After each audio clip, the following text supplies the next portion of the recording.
حضرت موسیٰ علیہ السلام کے پاس ایک شخص حاضر ہوا اور کہنے لگا کہ حضور مجھے جانوروں کی بولیاں سکھا دیجیے، مجھے اس بات کا بڑا شوق ہے۔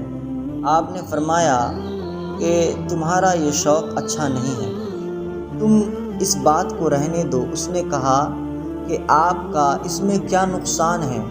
حضور میرا شوق ہے، اسے پورا کر ہی دیجیے۔ حضرت موسیٰ علیہ السلام نے اللہ تعالیٰ سے عرض کی، مولا یہ بندہ مجھ سے اس بات کا اصرار کر رہا ہے۔ ارشاد فرمایا کہ میں کیا کروں؟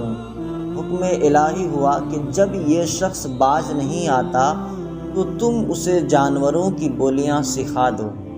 چنانچہ حضرت موسیٰ علیہ السلام نے اسے جانوروں کی بولیاں سکھا دی۔ اس شخص نے ایک مرغ اور ایک کتا پالا رکھا تھا، تو ایک دن کھانا کھانے کے بعد اس کی خادمہ نے دسترخوان جو جھاڑا تو روٹی کا ایک ٹکڑا گرا۔ روٹی کا ایک ٹکڑا گرا اور اس کتا اور مرغ دونوں اس کی طرف لپکے اور وہ ایک روٹی کا ٹکڑا اس مرغ نے اٹھا لیا۔ کتے نے اس مرغ سے کہا، ارے ظالم، میں بھوکا تھا، یہ ٹکڑا مجھے کھا لینے دیتا۔ تیری خوراک تو دانہ دنکا ہے، مگر تو نے یہ ٹکڑا بھی نہ چھوڑا۔ مرغ نے بولا، گھبراؤ نہیں، کل ہمارے مالک کا یہ بیل مر جائے گا، تم کل جتنا چاہو گے اس کا گوشت کھا لینا۔ اس شخص نے ان کی یہ گفتگو سن کر بیل کو فوراً بیچ ڈالا۔ وہ بیل دوسرے دن مر گیا، لیکن نقصان خریدار کا ہوا اور یہ شخص نقصان سے بچ گیا۔ دوسرے دن کتے نے مرغ سے کہا، بڑے جھوٹے ہو تم، خواہ مخواہ مجھے آج کی امید میں رکھا، بتاؤ کہاں ہے وہ بیل جس میں میں کھا سکوں؟ مرغ نے کہا، میں جھوٹا نہیں ہوں، میں جھوٹا نہیں ہوں، ہمارے مالک نے نقصان سے بچنے کے لیے وہ بیل بیچ ڈالا ہے اور اپنی بلا دوسرے کے سر پر ڈال دی ہے۔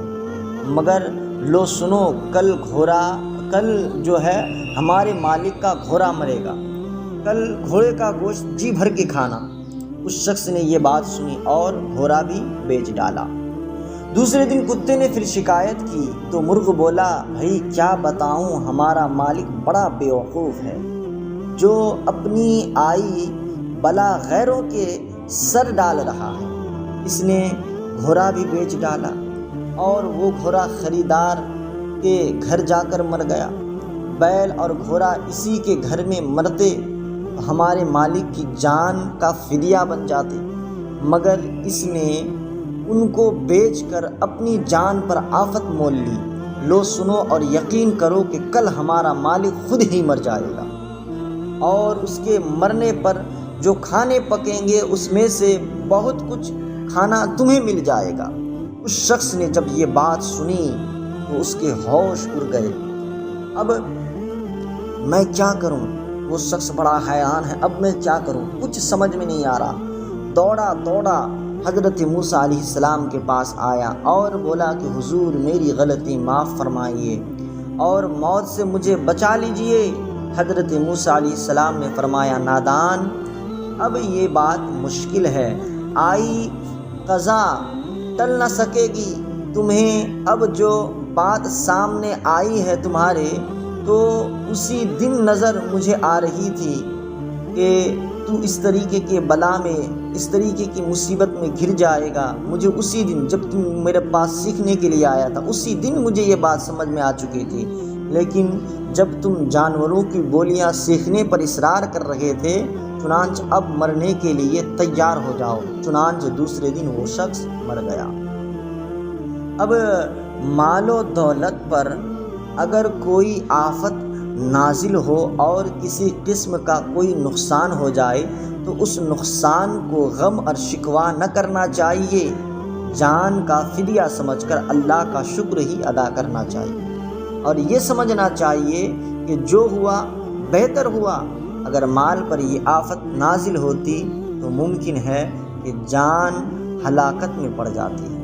اسی لیے اپنے آئے ہوئے مال پر جو آفت آتی ہے اس پر اللہ کی ناشکری نہ کرو بلکہ اللہ کا شکر ادا کرو۔ اللہ اگر کوئی چیز آپ سے لیتا ہے تو اس کے اجر میں اللہ آپ کو بہتر جزا عطا فرماتا ہے۔ اسی لیے ہمیشہ اللہ ہی کی شکر ادا کرو اور صبر کرو، کیونکہ صبر کا پھل میٹھا ہوتا ہے۔ وما علینا الا البلاغ۔ السلام علیکم ورحمۃ اللہ وبرکاتہ۔